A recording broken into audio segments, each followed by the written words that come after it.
Mabilis bang mag-turn off ang screen ng iyong phone?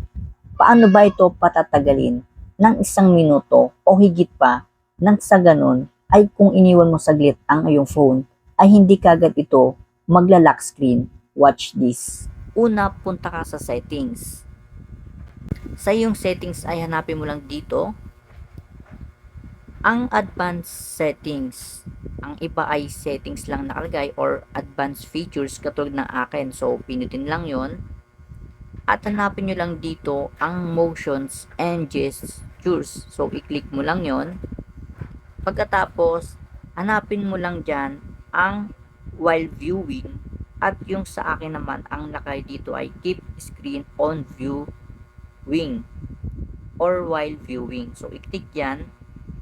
At dito guys ay pwede na kayong pumili kung gaano katagal mag-o-off ang inyong screen or magta-time out ang inyong screen.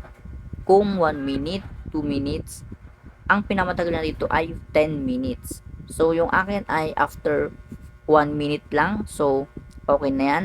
At kung gusto nyo naman sa inyo ay mas mabilis na mag-time out ang inyong screen, ay pwede nyo naman piliin itong 15 and 30 seconds. Thank you for watching.